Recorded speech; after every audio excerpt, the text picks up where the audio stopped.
Halo, nama saya Kevin Adi Priyono.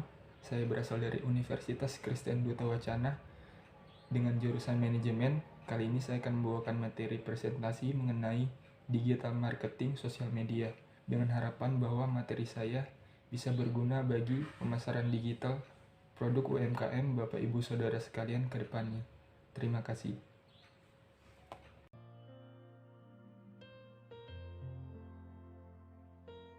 Pertama-tama, saya akan membahas tentang pengertian digital marketing dan media sosial kepada Bapak Ibu Saudara sekalian.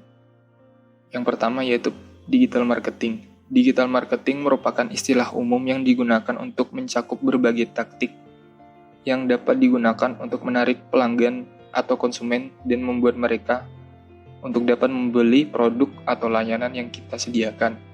Semua strategi ini dirancang untuk meningkatkan kesadaran merek dan secara konsisten mengembangkan bisnis seiring berjalannya waktu. Kita dapat memasarkan ke pelanggan potensial secara online melalui media sosial, situs web, iklan, dan lain-lain. Namun pada saat ini kita akan lebih berfokus pada media sosial saja. Selanjutnya yaitu media sosial. Media sosial adalah media daring yang digunakan untuk kebutuhan komunikasi jarak jauh, proses interaksi antara pengguna satu dan pengguna yang lain, untuk mendapatkan sebuah informasi melalui perangkat aplikasi khusus yang menggunakan jaringan internet. Tujuan dari adanya media sosial ini adalah sebagai sarana komunikasi untuk menghubungkan antar pengguna media sosial dengan cakupan wilayah yang sangat luas. Selanjutnya yaitu keunggulan yang bisa didapat dari penerapan digital marketing. Yang pertama yaitu jangkauan yang luas. Pada masa sekarang ini, hampir setiap orang menggunakan teknologi internet dalam berbagai aktivitas sehari-hari dengan menggunakan telepon genggam maupun media lainnya. Maka dari itu, menerapkan pemasaran digital dapat membuat produk yang Bapak Ibu Saudara sediakan secara online diharapkan dapat menjangkau banyak calon konsumen lagi dibanding dengan pemasaran biasanya. Dengan media sosial, produk yang Bapak Ibu Saudara pasarkan dapat dengan mudah dilihat di internet sehingga dapat menjangkau lebih banyak lagi calon konsumen. Yang kedua yaitu mudah. Dengan berbagai teknologi yang sudah ada pada saat ini, membuat calon konsumen dengan mudah dapat memperoleh produk apapun yang mereka inginkan secara online. Para pelaku UMKM diharapkan dapat memanfaatkan situasi ini sehingga dapat meningkatkan penjualan Bapak Ibu Saudara sekalian. Yang ketiga, biaya yang murah. Penggunaan media sosial saat ini sebagai pemasaran produk secara online tentunya dengan biaya yang murah. Bapak Ibu Saudara tidak perlu mengkhawatirkan biaya yang dibutuhkan untuk promosi secara biasanya. Cukup dengan memanfaatkan media sosial yang sedang hits pada saat ini, sehingga diharapkan produk yang Bapak Ibu Saudara tawarkan dapat menjangkau lebih luas lagi calon konsumen. Yang keempat yaitu efisien. Pada masa ini, pemasaran dapat dilakukan secara efisien karena memanfaatkan media sosial, yang tentu saja dapat memudahkan para konsumen sehingga dapat menjangkau lebih luas lagi calon konsumen yang menggunakan media sosial. Peluang transaksi pun akan semakin luas sehingga diharapkan dapat mendapatkan keuntungan yang lebih besar.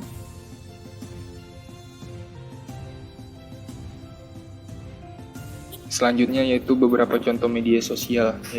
Yang pertama ada YouTube, ada WhatsApp, ada Facebook, ada Instagram, ada Twitter, Line, TikTok, dan lain-lain. Namun pada saat ini kita akan berfokus pada dua media sosial yaitu Instagram bisnis dan WhatsApp bisnis. Kenapa memilih Instagram? Karena Instagram merupakan salah satu media sosial yang hits untuk berbagi foto atau video. Dan Instagram sangat cocok dengan masyarakat Indonesia yang lebih menyukai penyampaian secara visual. Visual yang saya maksudkan yaitu secara foto maupun video produk yang akan dijual. Selanjutnya yaitu manfaat dari Instagram bisnis. Yang pertama, terdapat statistik grafik pengunjung. Yang kedua, memiliki jangkauan pemirsa yang luas. Yang ketiga, memiliki fitur kontak dan alamat. Saat membuat akun Instagram, Bapak Ibu Saudara bisa memasukkan nomor kontak dan juga alamat sehingga dapat memudahkan calon konsumen jika ingin menghubungi Anda. Yang keempat, memiliki fitur menampilkan kategori bisnis. Contohnya kategori bisnis makanan ringan, minuman, dan lain-lain. Bisa diatur sesuai dengan usaha Bapak Ibu Saudara sekalian. Yang kelima, bisa menganalisis waktu posting yang ramai. Yang keenam, bisa menganalisis target pasar. Selanjutnya, Instagram Insight. Dalam fitur Instagram Insight ini memungkinkan Bapak Ibu Saudara untuk melihat kinerja akun Instagram saudara, mulai dari pengikut baru, profil visit, jumlah postingan, jangkauan, dan masih banyak lagi. Ini adalah manfaat dari Instagram nomor 1. Selain itu, bisa melihat data-data seperti demografi secara detail tentang followers Bapak Ibu Saudara. Data demografi ini akan menyajikan berapa banyak perbandingan jenis kelamin, umur, lokasi, aktivitas lainnya dari followers Anda. Data tersebut bisa dimanfaatkan oleh Bapak Ibu Saudara untuk mengoptimalkan pemesanan produk UMKM. Selanjutnya yaitu WhatsApp Business. Ada beberapa fitur-fitur dari WhatsApp Business. Yang pertama, katalog. Fitur katalog ini berguna sebagai galeri untuk menampilkan produk atau jasa yang Anda tawarkan pada pelanggan. Dengan adanya katalog, pembeli akan lebih mudah mencari sesuatu yang mereka inginkan. Fitur ini juga menyembunyikan barang yang kosong dan menampilkan keterangan stok yang barang habis. Yang kedua, keranjang.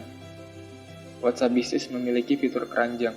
Fitur ini digunakan ketika pelanggan tertarik untuk membeli produk Anda. Mereka bisa dengan mudah memasukkan barang pilihannya ke fitur keranjang ini.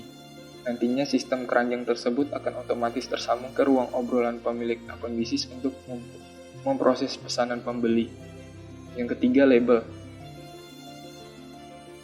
Label ini contohnya Bapak Ibu dapat mengkelompokkan beberapa pelanggan seperti pelanggan yang belum membayar, pelanggan yang belum dikirim barangnya, pelanggan baru, pelanggan yang sudah langganan, dan lain-lain.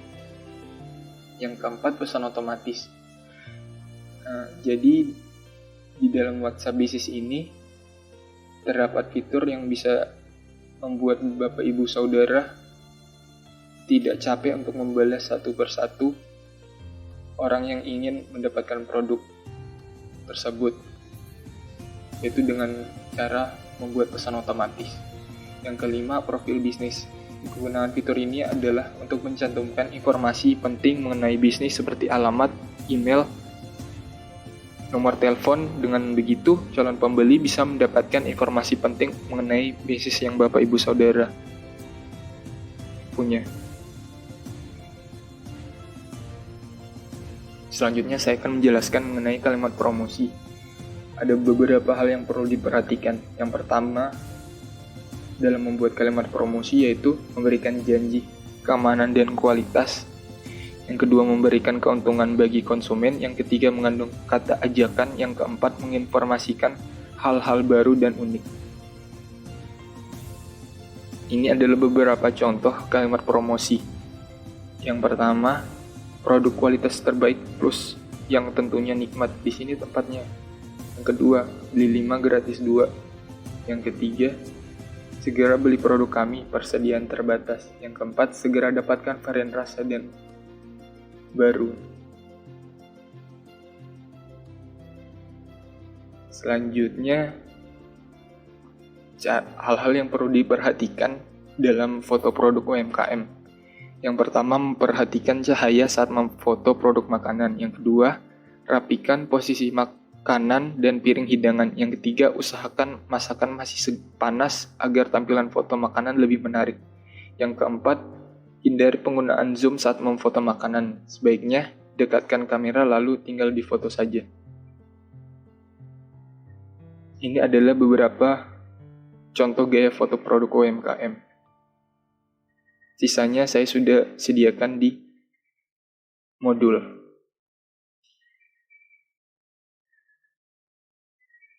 Sekian, terima kasih atas perhatiannya. Kurang lebihnya mohon maaf. Demikian akhir dari presentasi saya. Semoga bermanfaat untuk Bapak Ibu Saudara sekalian. Semoga apa yang saya sampaikan barusan adalah awal untuk kita untuk menghadapi era COVID-19 pada saat ini. Dan jika ingin bertanya, dapat menghubungi nomor WhatsApp di bawah ini. Sekali lagi terima kasih.